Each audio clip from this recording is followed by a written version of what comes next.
will have a moderator from INTA. Good morning and welcome to this panel called Strategies, Projections and Measurement Methods for Carbon Reservoirs. And from the beginning, this project in 2021, it was launched and it has had the support of Syngenta as a sponsor. This company has established a strategic partnership with our organization.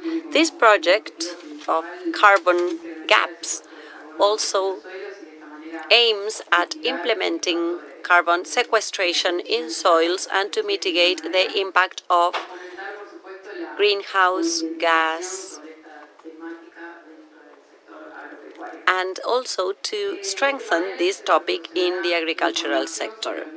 This panel will provide information on the current levels of carbon and the levels that could be achieved with intensified systems and the gaps existing in each of them.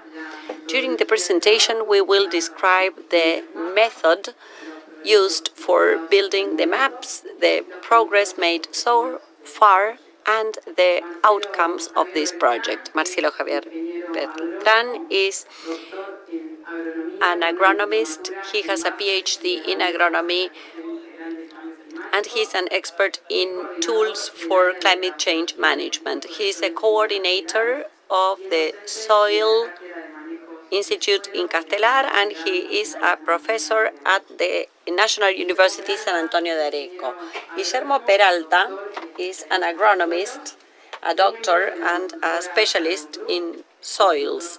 He is member of the Carbon Group consultancy firm. He is also a specialist with the Food and Agriculture Organization, FAO. Thank you for joining us. Thank you for this introduction. I am Marcelo, and I will present the progress made in Argentina with mapping carbon in the soil. I know that Ana, who is one of the authors of this map, also had a presentation on this topic. So I'm going to contribute more details about this initiative. The importance of carbon, as many of you know, is a double benefit for the soil and the environment. The soil is the largest carbon reservoir in the environment, and it is part of organic matter. As part of organic matter, carbon contributes benefits to mitigate climate change, but not only that, it captures greenhouse gases, but it also contributes to the soil physical properties. It improves the reach of water, the roots, the microbiology of soils, the metabolism of different processes, and it also contributes nutrients for crops, for cattle raising, for pastures, for instance, nitrogen and sulfur, which are associated with this cycle. Now, as part of the benefits, as part of the carbon input, and also adaptation to climate change, we have seen different events that have an impact on the water in productive areas where there is better soil management, where there is an inclusion of residues and more input of carbon. We are seeing better outcomes versus the traditional systems where there is no such addition of carbon or organic matter. We have had cover crops.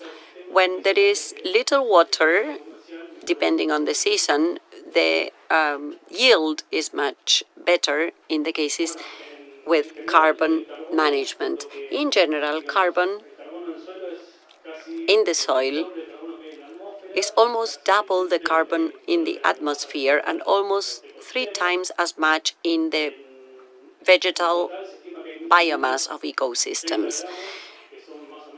In total, 1,500 pentagrams in the soil. And in the first 30 centimeters, or the most shallow areas of the soil, the estimated volume is 680 pentagrams. So we can modify with different management techniques carbon in the soil. We are going to see how these maps were developed. They make a contribution at the country level for certification programs and for change of land use, but they also make a contribution to private undertakings because of management, carbon bonds, and different commercial activities. There are many variables that affect carbon in the soil. It is not easy to measure. It has many effects with different variables in the soil, vegetables. These affect their concentration and stability. This is the last map that was created in Argentina. In 2018, together with Guillermo Peralta and some stakeholders from INTA, the FAO, and international organizations, we developed the carbon map. You can go to the FAO website and you can see this interactive map. You can zoom in and see the carbon data for each site. It is based on a large database sourced from INTA and other organizations. So there was information about surveys from the 80s and 90s and the 2000 and 2018. In 2018, we developed this map. And in 2023, another map was developed for the potential of sequestration in the soils, together with the contributions of FAO, and other organizations. The purpose was to understand the impact of management on the input of carbon to the system. So we had different productive systems in the region in Argentina. We worked with climate databases and with dry matter databases, and we developed this map for carbon sequestration. Based on the characteristics of the soil, you can model how much carbon can be captured. Let us take a closer look at the map that was published this year. It was developed last year, and we worked with a large database with more than 5,000 websites that contributed carbon data. This covers the entire Argentine territory, with the exception of certain salt flats and other areas that were excluded, but most of the Argentine territory was included.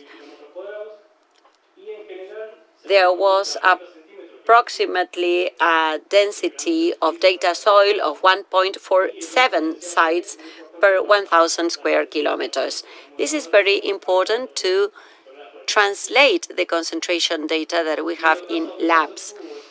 And when we did not get the data for the 30 centimeters depth, we did estimates. We had some estimates when we did not have the apparent density in accordance with different variables.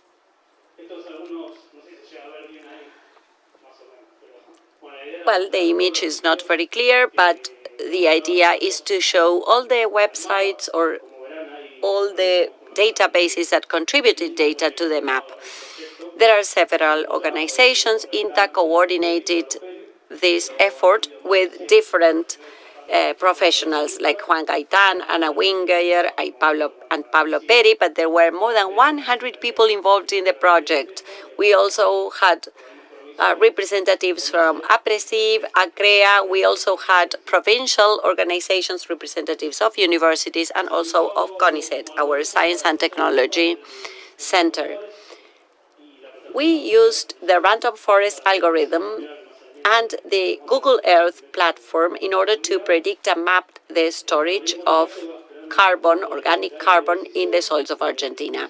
This algorithm builds a set of regression trees. Each of the trees predicts a result in each pixel, and the final prediction is compared with the data. 70% of the data is used to create the map, and the 30%, the remaining 30% is used to validate the map. We had approximately 20 covariables, and the climate ones were the ones that were assigned more weight.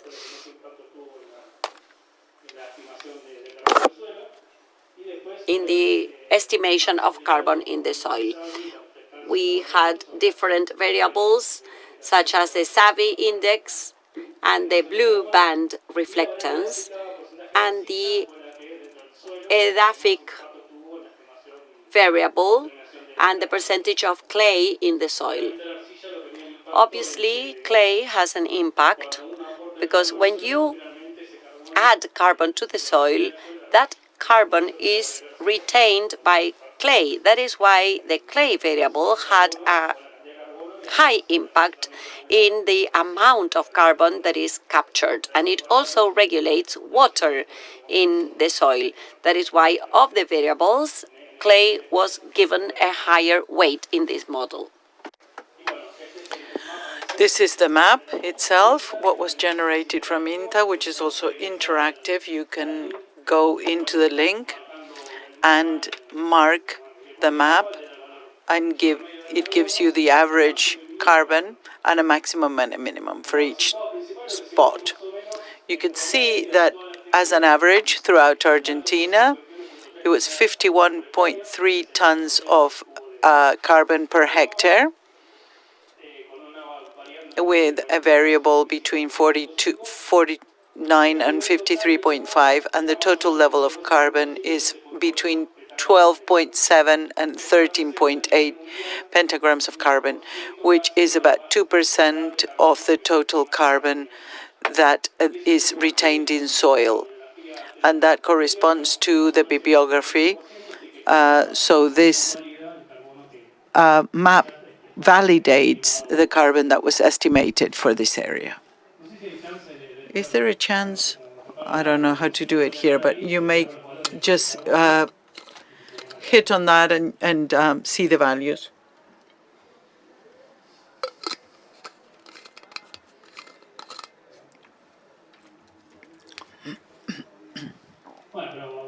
Anyway, it is a logical distribution in the Pampas region. Okay, sorry. In the Pampas, you can see basically in the north of the Pampas is about 60 to 70 tons of carbon per hectare, which is logical. And in the south, west of Buenos Aires, up to 100 ton of carbon per hectare, which is also reasonable. And when you go to the more arid areas, drier areas, you have about 40 tons of carbon per hectare. And of course, the forested areas have even 200 tons of carbon per hectare. And these are reasonable values according to the bibliography we saw before. If you separate them by eco-regions, you can see in the Pampas is one of the areas with the highest content of carbon in the soil due to surface and type of soil. And then you have the Patagonian forests. They have so much surface that even though they're sandy, they also contribute a lot of carbon to Argentina. And separated by soil, it is separated with the productive development capability of soils. It's what normally have more carbons in the soil. And then the aridisols, which they are sandy soils, but due to the surface, they also have a lot of carbon, which is assigned to that. The same as entisols, which are not very well developed soils, but they have a lot of surface, so they store more carbon. And as the final consideration, the estimation of the national reserves of carbon is 13.25 pentagram of carbon. Compared to 2018, it's gone up 1 pentagram, which I'm not quite sure what it's a billion tons of carbon. So a point is very important here, and this is due to the type of model and the database that was used. When we talk about these maps, the availability of these maps is a very important tool to be able to do inventory, to do any certification programs, production programs of our territory, and it's also good for the private sector so that they can use it to set up projects and for carbon bonds. And as the perspective for the future, the important thing is to update from 25-26. We want to expand it so that we can have more data, so we can adjust the model even further and have a more precise data. And something that's also very important is to have private-public partnership and national international cooperation to be able to do this. Thank you very much for your attention.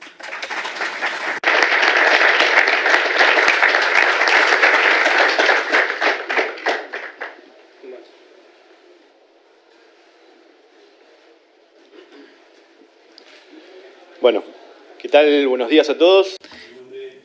Hello, everybody. My name is Guillermo Peralta. Today, I'm going to speak briefly about how through this carbon gap Aapresid network, we're working together with INTA, with the Secretariat and different institutions in order to get to see the gaps and the differences when it comes to the levels of carbon that we have today and what we may aspire to.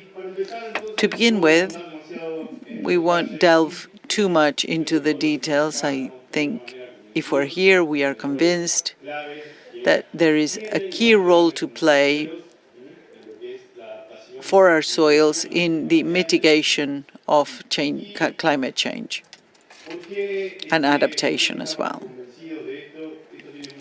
This has a lot to do with the role that our soils may have as a carbon reservoir. Our soils are two faces of the same coin. They have the capability of releasing carbon dioxide when we lose organic matter, but we can also sequester carbon dioxide from the atmosphere and fix it to the soil as carbon and act as a reservoir for carbon. And when we began speaking about this carbon reservoir and how to improve the levels of carbon of that reservoir, we can think of our soils as a fuel tank with a set capacity where we can up those levels or empty them. And we need to get to know what is the total capacity of that fuel tank. What is the level that we're at today? What can we aspire to? And what can we do to fill it up in the most efficient way possible? And to answer these questions at different meetings, and when we began in this path of carbon gaps, we began to work with a conceptual model. I'm sure you've seen it many times, especially for ecophysiology of crops. the potential yield, the reachable yield, and the actual yield, and to see how far we are from that potential. In the same way as that, we can see and we can think of this reservoir through an approximation of these gaps, and we can speak then of a potential level of carbon, many times called saturation level, which will depend on intrinsic soil factors, such as the amount of clay, the amount of lime, the type of clay, and especially how the mineralogy of the soil affects the organic matter to make it more stable and to be able to accumulate carbon. Basically, there will be different matrices which will have more or less capability. And this has a lot to do with the intrinsic features of the soil. Then we can see a second level, reachable, potential.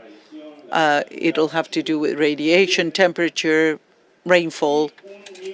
And then the actual level, the present level, which is the one that we have now, defined basically by different factors, many that are related to the management, to the stubble, to the residue, to the root systems, to the fertilization, and how our management may be helping or deterring from these actual levels. And we'll have those three levels, and we'll also have gaps or differences between the actual levels and the reachable levels, and between the potential. So we're going to think of different types of strategies to be able to deal with that. How we can go up from the present level to the reachable or the potential level. So first of all, to begin to determine those three levels and how far we are from each of those, potential or reachable, we began firstly to determine the actual level of carbon, which was what Marcelo was saying before. I'm not going to go into detail with that, how they are being determined through data of organic matter, carbon, in different regions of the country, with the contribution of data given by the producers that are on this gap, and how we can determine this nowadays from the gap network. With the data that we have, we are over 700 sites representing over 32,000 hectares, and we will probably go over 1,000 production sites, almost 40,000 hectares. And with all of this information, once we generate these maps for carbon, they update periodically, and we try to integrate them to a broader network of knowledge. As we mentioned before, the carbon maps from FAO, regional projects, and national and international projects. The second step is to see what these reachable. We want to estimate the carbon contributions that come from roots, from different areas of Argentina, with information that is given by the Secretariat. And with that information of surface and yield, we estimate the carbon, and to that we add the estimation of the carbon contributions of producers who are participating. What we did is to see how much more a group of producers is contributing to the soil compared to the average in the area. So what we did is we identified producers who are contributing between 20 to 70% of carbon in the form of waste, stubble, or roots than the average. basically through practices such as non-tillage, service crops, and higher participation of grasses in their rotation, balanced nutrition. And that percentile that are participating, we use it to define in what percentage we can add to the average.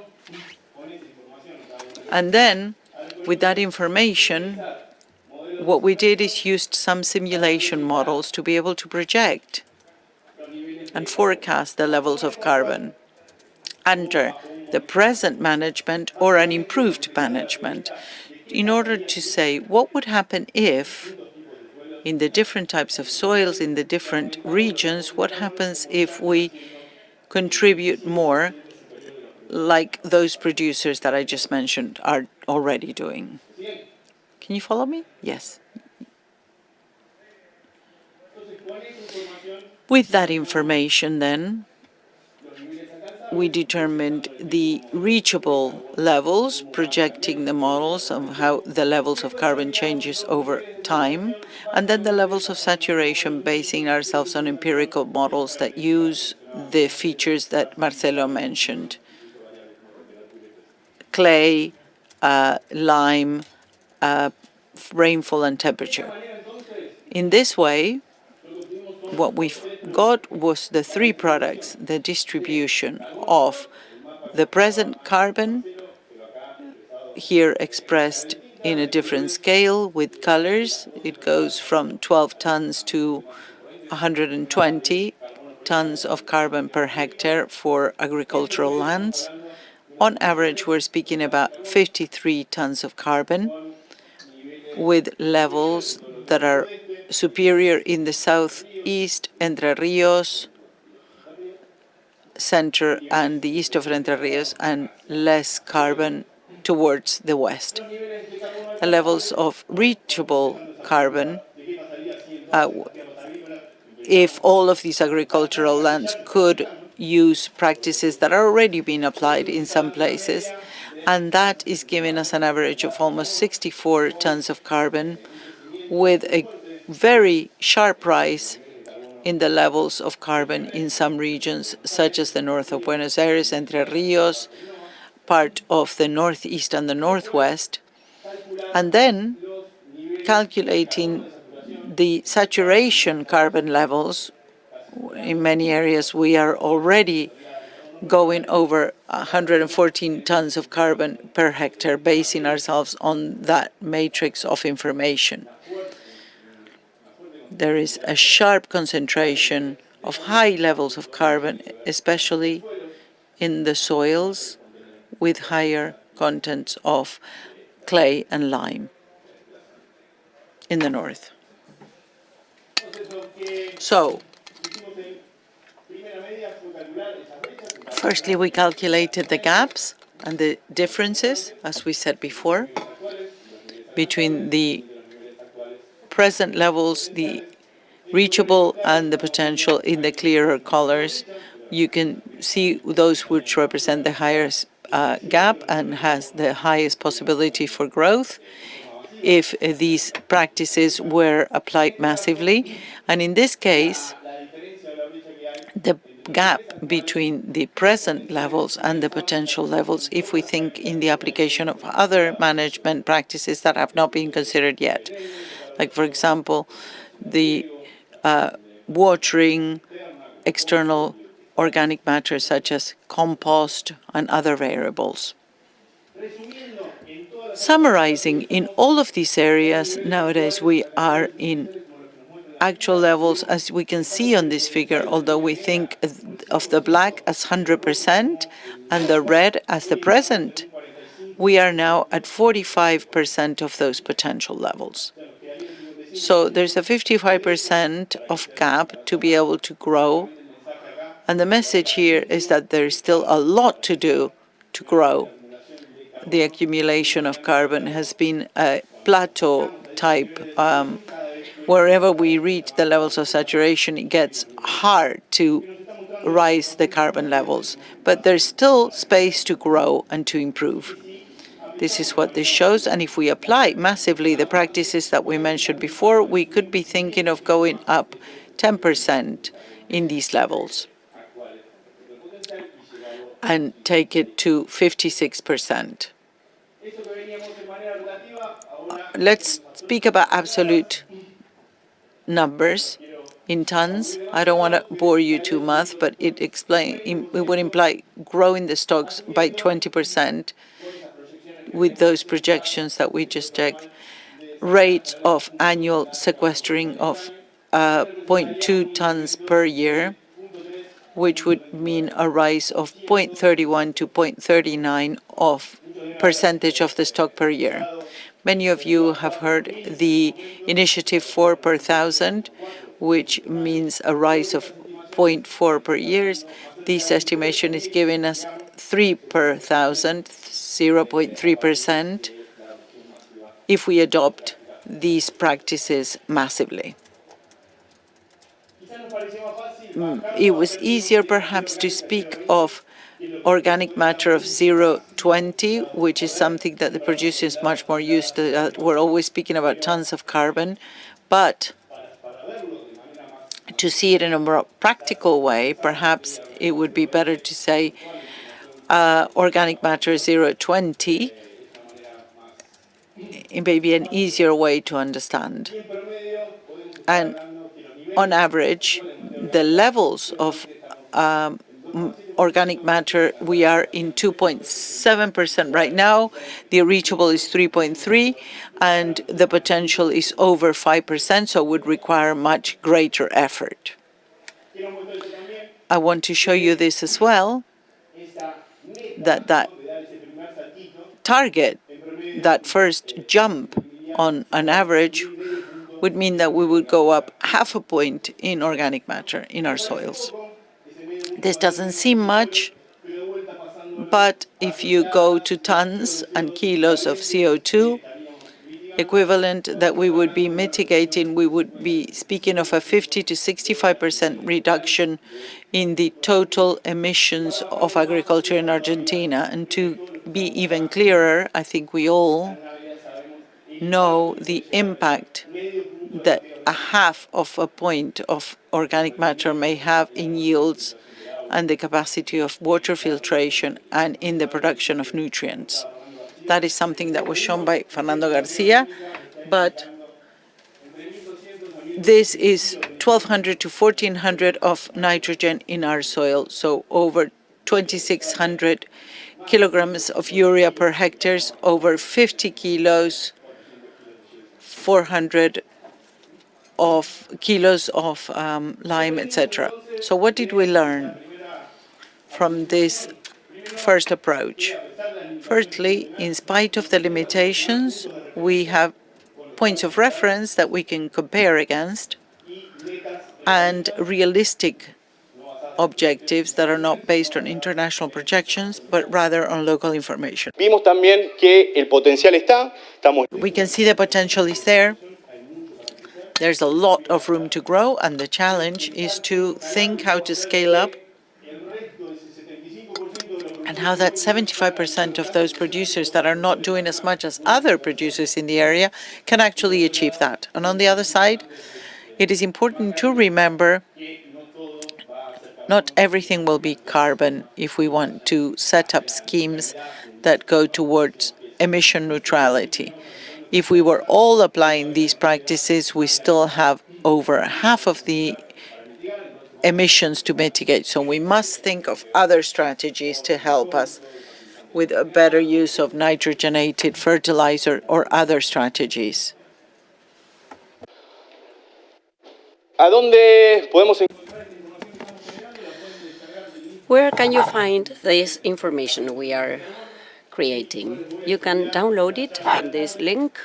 I will be in another session this afternoon. All these maps will be part of the information that can be shared on a platform. You can visit that website. You can click on the site and understand the levels that have been reached, the potential levels, and the levels that can be reached or that are to be expected based on different parameters such as clay, temperature, and other climate conditions. And this is also available with different scales so that it will be more accessible and you will be able to compare.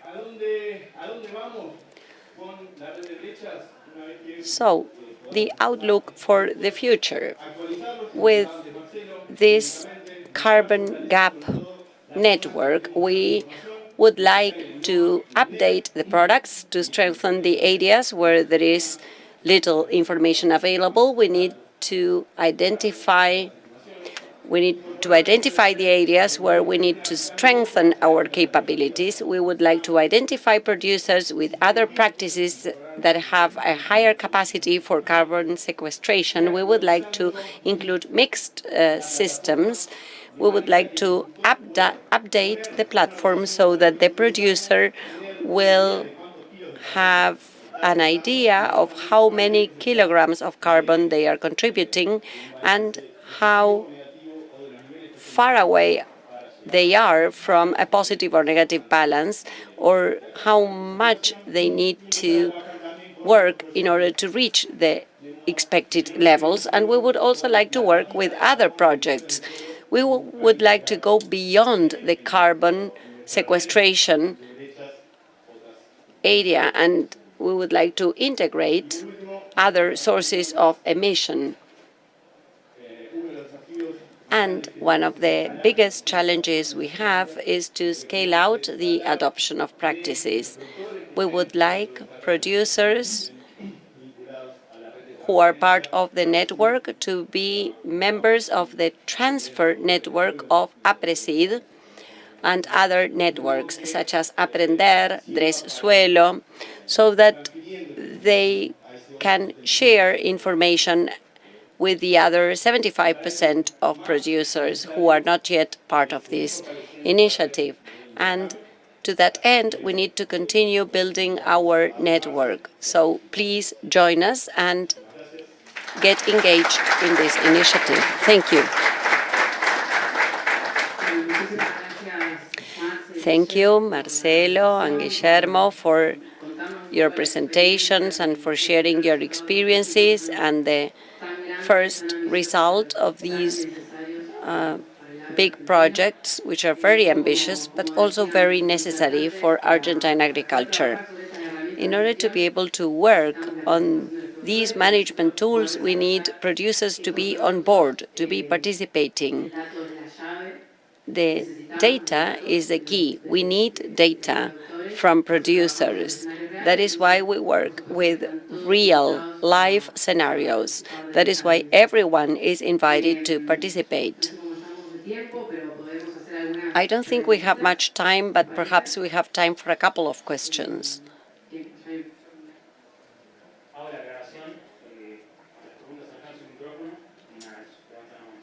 Please raise your hand if you have questions, and we will take the mic to where you are. I am Otamendi, and how can this be handled by producers? What is the economic benefit for producers in terms of carbon footprint? How can we help improve the environment? But additionally, this means a lot of effort. So what is the reward? Is this effort only dependent on the producer, or is it dependent on other stakeholders? It is not easy to put this in practice. This is not an individual decision in general. So what is your view on this? How can we make a contribution to productive systems, but also how can we provide a reward for producers? Thank you for your question. And I'm going to share my personal opinion. Today, we are seeing what other parts of the world are doing. There are two ways. One is through credit bonds or credit carbon credits. carbon bonds or carbon credits. This is a long path and it takes time. The other way is through incentives. Different parts of the value chain are paying incentives to producers so as to have an idea of the level of emissions and to see whether there is any improvement. Those are the two ways. Particularly the second one is the one that is growing more globally, and I believe it will also be relevant in this country. In addition to what Guille was saying,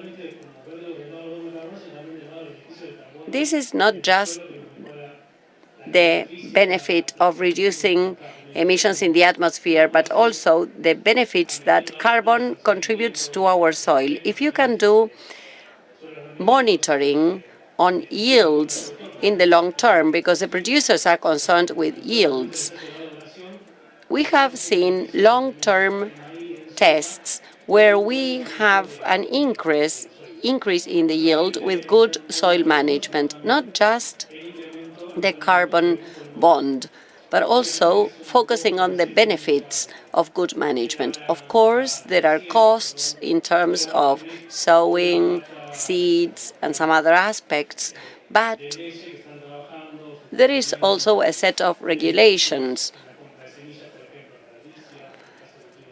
and some benefits are being analyzed, for instance, for the purchase of Vicia plants.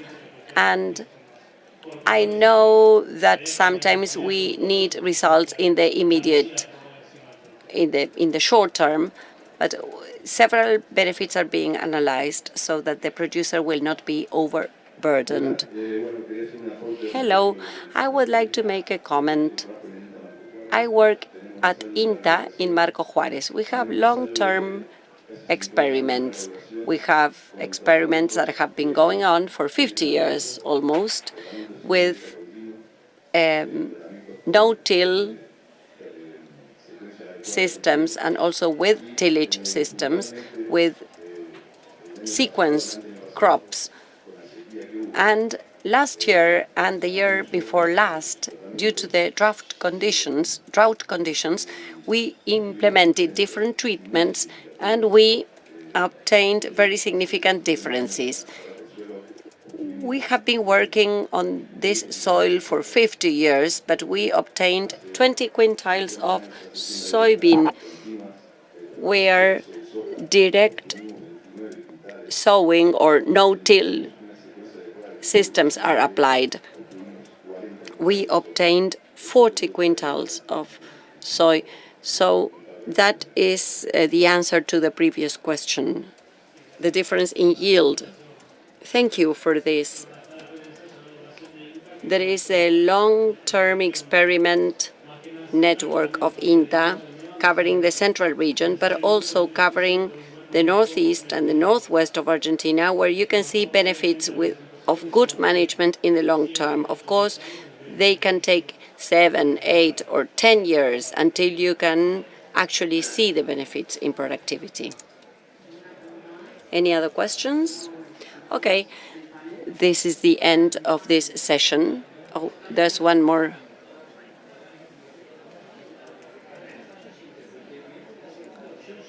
So the second option or the second way would be to use good agricultural practices, as we have some examples in some provinces. There are some initiatives at the state level and also at the private level of different participants in the value chain and consumers regarding high-quality beef exports.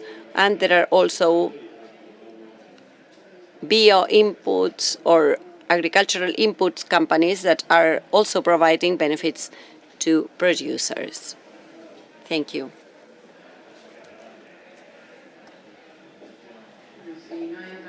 If there are no further questions, then this is the end of the session. Thank you so much for your time.